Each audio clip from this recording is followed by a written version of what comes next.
then showed up in a wedding dress at my wedding. I thought the worst part was learning my sister had secretly gotten married 2 weeks before my wedding. I was wrong. When I opened the bridal suite on my wedding morning, she was standing there wearing a white wedding dress. My sister Rebecca turned slowly, smiling like I had walked in on a surprise party instead of the first disaster of my married life. Then my parents stepped out from behind her. My mother clasped her hands together. And my father said, "Nora, sweetheart, we thought you two could share the day." For a second, I could not breathe. Not because I was angry. Not yet. Because my mind refused to understand what my eyes were seeing.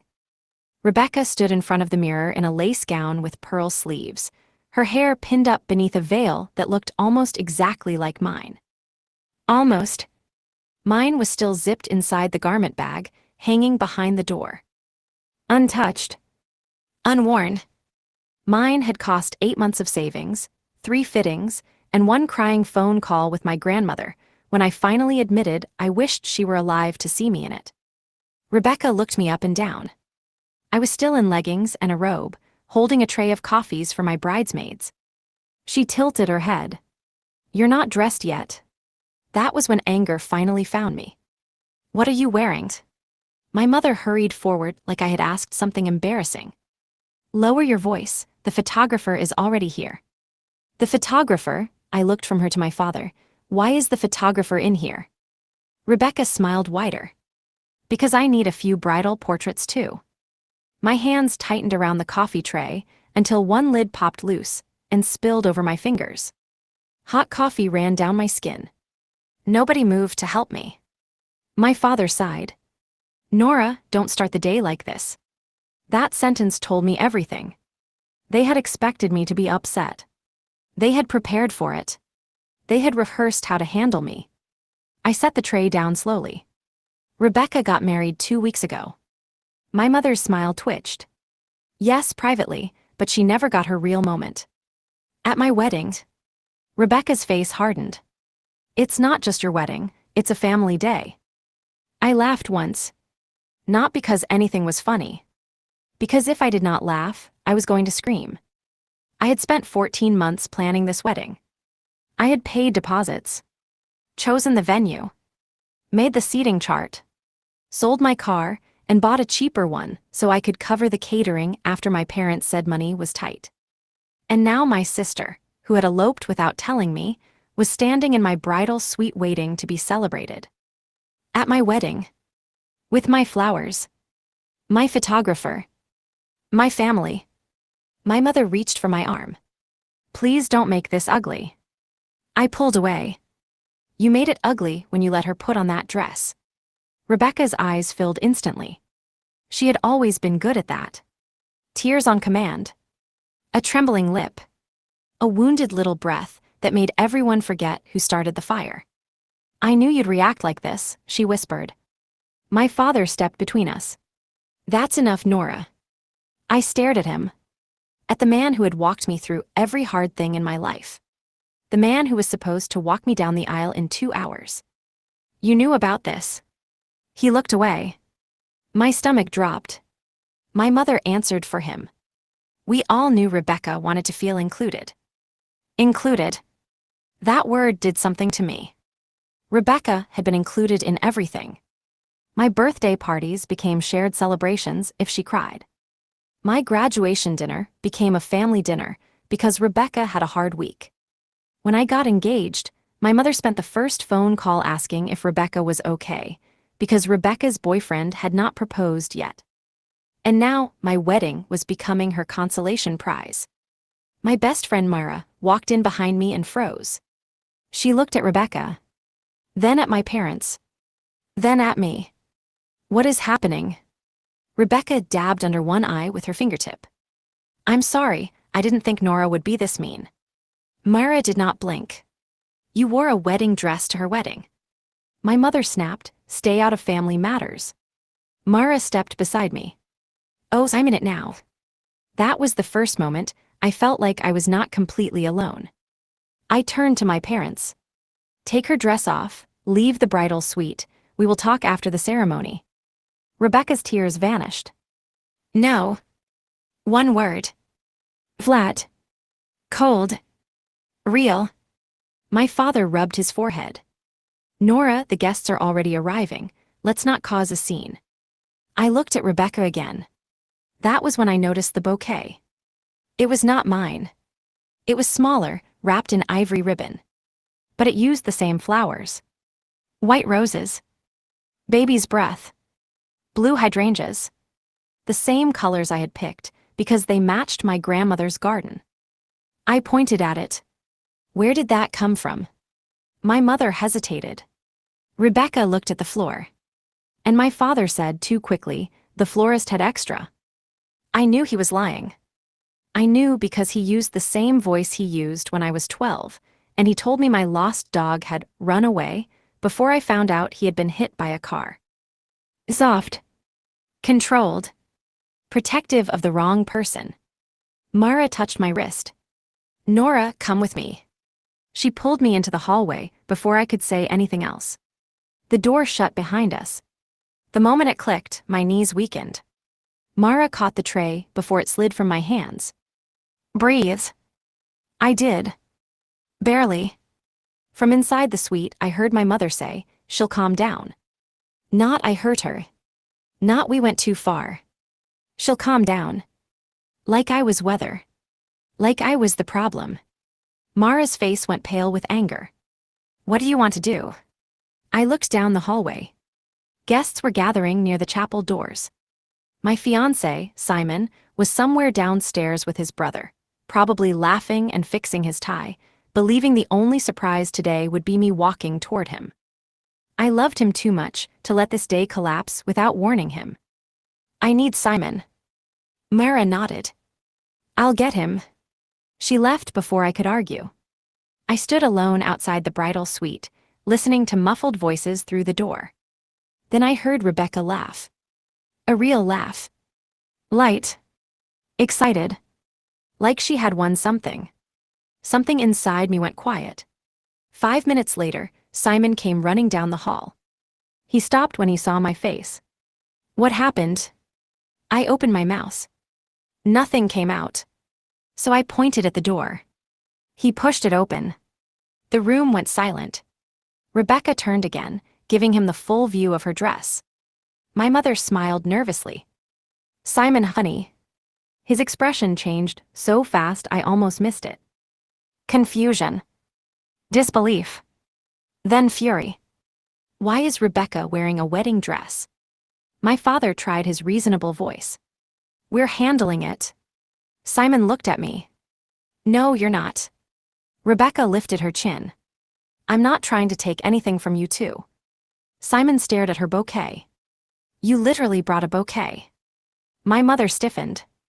Rebecca and Ashton didn't get a proper celebration. Ashton. Rebecca's new husband. I had met him only 3 times. He was charming in the way salesmen are charming when they want you to forget they are selling you something. 2 weeks earlier, Rebecca had texted me a picture of 2 wedding rings on a courthouse table. Surprise, we eloped. No call. No invitation. No explanation. Just that photo, followed by a crying voice message about how she hoped I was not mad. I had not been mad then. Hurt, yes. Confused, yes. But I told myself it was her life. Her choice. Her marriage. Now I wondered if the elopement had only been the beginning. Simon's jaw tightened. Where is Ashton? My parents looked at each other. Rebecca's smile returned. He'll be here soon. I whispered, here. My mother said, of course, he's family now. A cold wave rolled through me. He wasn't invited. My father cleared his throat. We added him. You what? Rebecca stepped forward. Nora, you had open seats from people who couldn't come. I stared at her. How do you know that? She glanced at my mother. My mother looked down. And there it was. The first crack in the wall. My parents had not stumbled into this. They had helped build it. Simon took my hand. We're leaving this room. My mother gasped. You can't leave, the ceremony starts soon. He looked at her. Then I suggest you fix whatever this is before your daughter decides there won't be one. My mother's face drained of color.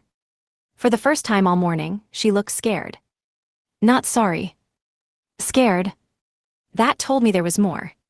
Myra took me to a small office near the reception hall, while Simon went to speak with the venue coordinator. I sat in a chair beneath a framed print of a vineyard, still in my robe, while my wedding dress hung 3 rooms away beside my sister's stolen moment. Myra crouched in front of me. Tell me the truth, do you want to cancel? I thought of Simon. His kindness. His steady hands. The way he had proposed in our apartment kitchen, because he said the place where we made ordinary life felt more sacred than any restaurant. I did not want to cancel my marriage. But I did not know if I could walk into a room where my own family had turned me into a guest at my sister's event. I want to know how far this goes, I said. Mara's eyes narrowed. What do you mean?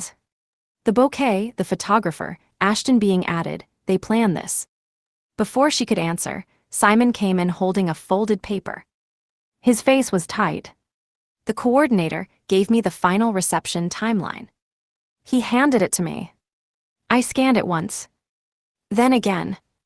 My hands started shaking. Because beneath our first dance was another line. 7:45 p.m., Rebecca and Ashton spotlight dance. Then, 8 p.m., toast from parents honoring both couples. Both couples. My parents had not just invited Rebecca's husband. They had changed my reception schedule. I kept reading. There was a photo block listed after dinner. Bride and groom. Family portraits. Rebecca and Ashton portraits. Joint couple portrait. Cake cutting. Special anniversary-style tribute. My throat closed. Simon sat beside me.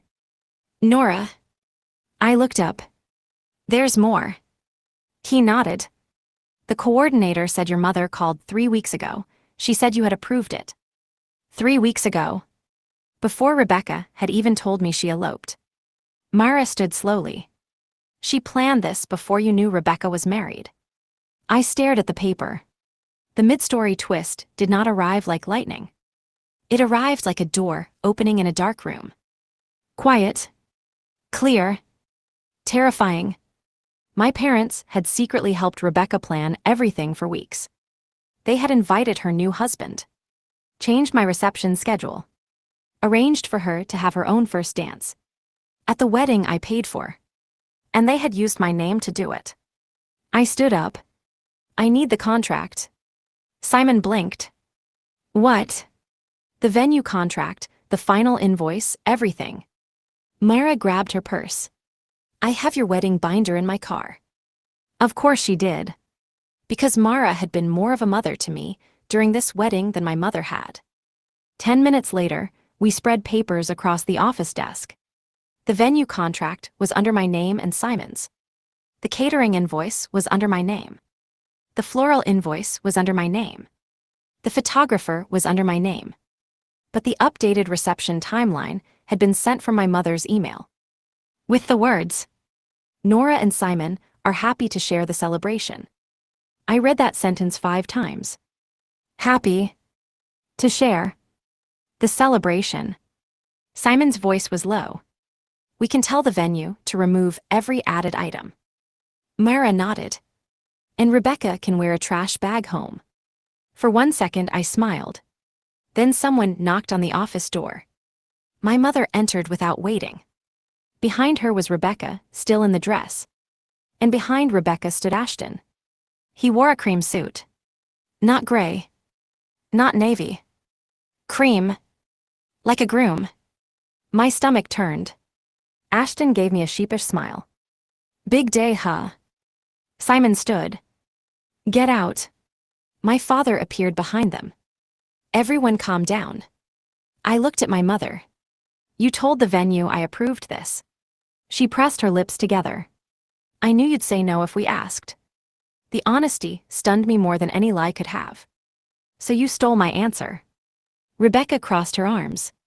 Oh, please, you're acting like we burned your house down. You changed my wedding. You still get to marry Simon. I stared at her. That sentence was so ugly, so small, so revealing.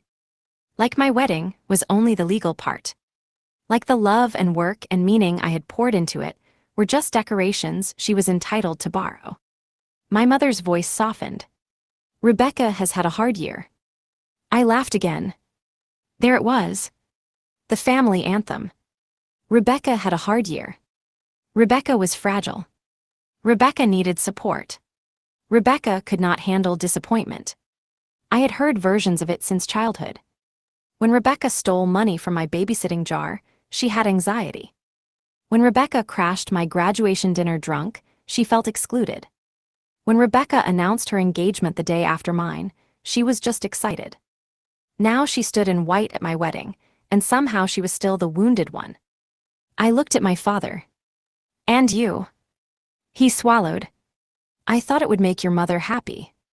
That broke something. Not because it was cruel. Because it was weak. All my life, he had let my mother protect Rebecca from consequences, then asked me to be mature enough to survive the damage. I nodded slowly. Okay. My mother blinked. Okay. Yes, okay. Simon looked at me carefully. I picked up the timeline and tore it in half. Then I handed the pieces to the venue coordinator, who had appeared in the doorway behind my father. We are removing every item that involves Rebecca and Ashton. They are not to be announced. They are not to be photographed. They are not to dance. If they create a scene, they leave. Rebecca's mouth fell open. You can't do that. I turned to her. I paid for it. My mother stepped forward. Nora, don't humiliate your sister. I met her eyes. She wore a wedding dress to my wedding. Humiliation was clearly on the menu. Ashton's smile faded. He leaned toward Rebecca. I thought you said she agreed. The room went still. Rebecca whipped around. Ashton. He looked confused now. Truly confused. My skin prickled. Simon noticed too. What exactly did she tell you? Rebecca grabbed Ashton's arm. Don't. But he pulled away. She said Nora offered. She said your family wanted to welcome me properly. She said the reception was going to be for both couples. My mother closed her eyes. My father looked at the floor. And Rebecca looked at me with pure hatred. Not panic. Not shame. Hatred. Because Ashton was not supposed to know. I took one step closer. You lied to him too. Rebecca's face twisted. You always get everything. There it was. The truth beneath the lace. The rot beneath the tears. I whispered, what did I get? She pointed at me. The good fiancé, the good job, the wedding people actually wanted to attend. Ashton stared at her. Rebecca. She ignored him. You think you're better than me because you planned everything perfectly and paid for everything yourself. I never said that. You didn't have to. My mother moved toward her. Rebecca, stop. But Rebecca was not crying now. She was shaking with rage.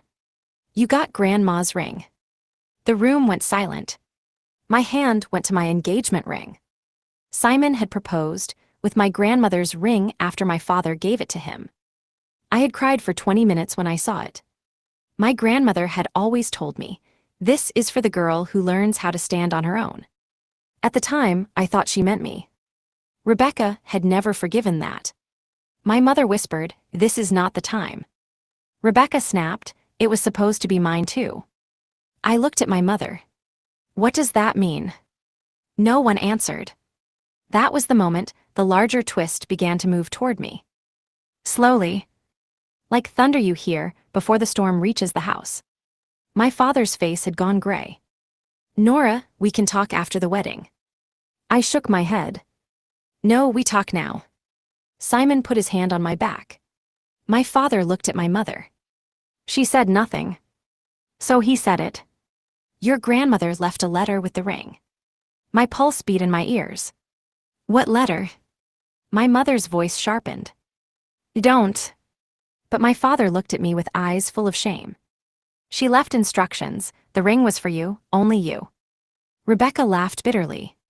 Because perfect Nora always wins. I stared at my mother. You knew. She looked away. I understood then. The dress. The dance. The shared reception. It was not just Rebecca's idea. It was repayment. My mother had been trying to give Rebecca the wedding moment she believed I had stolen by being loved differently by a dead woman. I felt strangely calm. Where is the letter? My mother pressed a hand to her necklace. I don't know. My father said, I do. My mother turned on him. Don't you dare. He flinched, but this time he did not back down. It's in my jacket. He left the room. No one spoke while we waited.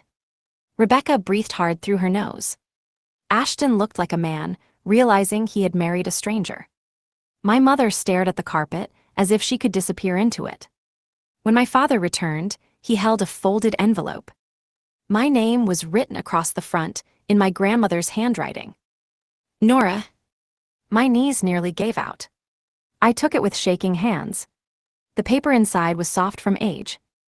I read it silently. Then out loud.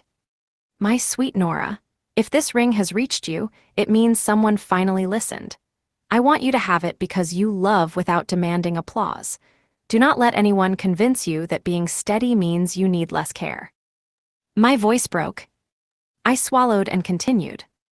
You are not responsible for shrinking so others can feel tall. The room blurred. I folded the letter against my chest. There was the truth I had waited my whole life to hear. Not from my mother. Not from my father. From the woman who had seen me. Rebecca scoffed. So now we're all supposed to cry. Ashton looked at her. I think I should go. Her face changed instantly. What? I'm not doing this. You're my husband. He shook his head. I married you because I thought you loved me, not because you needed a stage. Rebecca slapped him. The sound cracked through the room. My mother gasped. The venue coordinator stepped back. Simon moved in front of me. Ashton touched his cheek, stunned.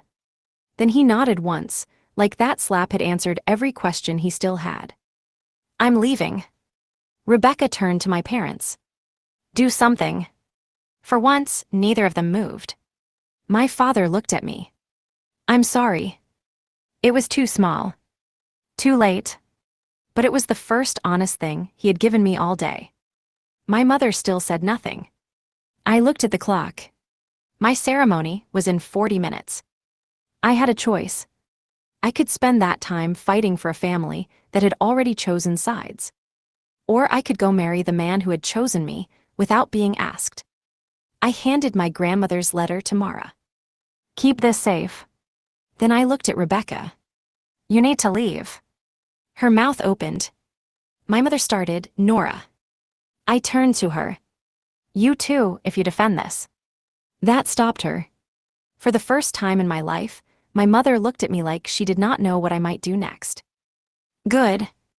I had spent 32 years being predictable. Helpful. Forgiving.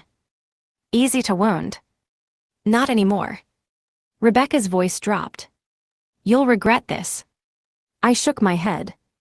No, I think I'm done regretting things other people did. Security arrived 3 minutes later. I did not call them. Simon did. Rebecca refused to change. She refused to leave quietly.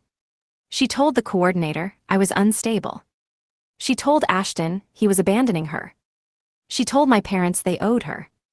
And when none of it worked, she walked through the lobby in her white dress while guests turned to stare. Not because she was a bride. Because she was being escorted out of someone else's wedding. My mother followed her. My father stayed. I did not ask him to.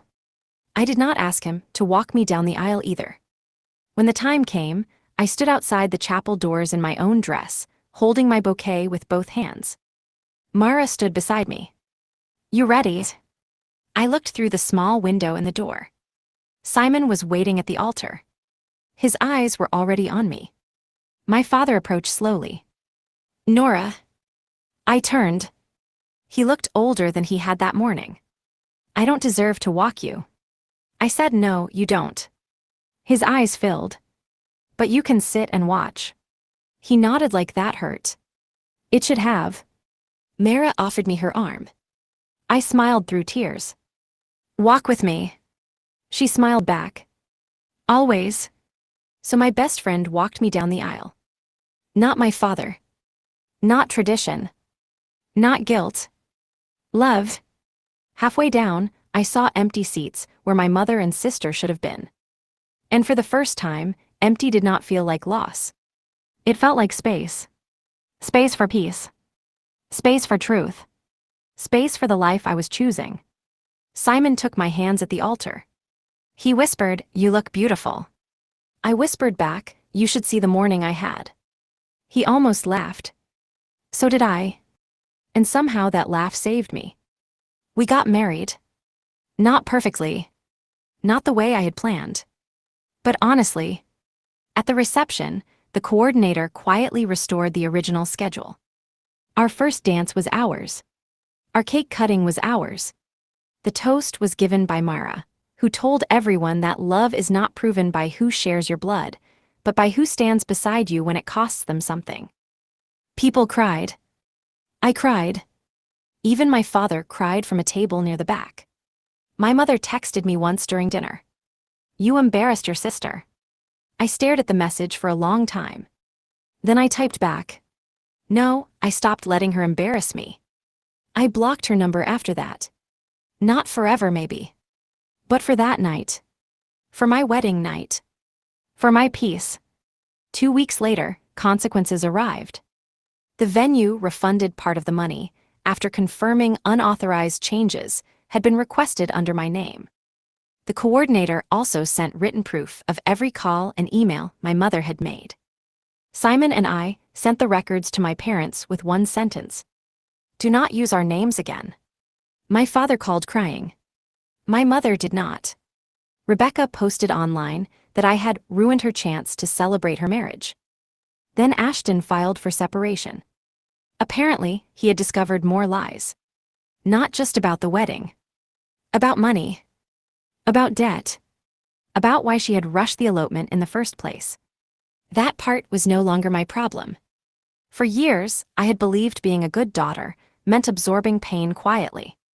I thought being a good sister meant giving Rebecca the bigger slice, the brighter spotlight, the easier ending. But my grandmother was right. Being steady did not mean I needed less care. And love that requires you to disappear is not love. It is control wearing a family name. A month after the wedding, Simon and I opened our gifts. At the bottom of one box was a small envelope from my father. Inside was a copy of my grandmother's letter and a note from him. I should have protected you sooner. I read it once. Then I put it away. Not because it fixed everything. Because some apologies are only beginnings. My wedding was not the day my sister stole. It became the day I finally stopped handing pieces of myself to people who never planned to give them back. And when I look at my wedding photos now, I do not see the missing faces first. I see Mara's arm linked through mine. I see Simon waiting for me. I see my grandmother's ring on my hand. And I see myself walking forward. Not shared. Not second. Not small. Finally, completely mine.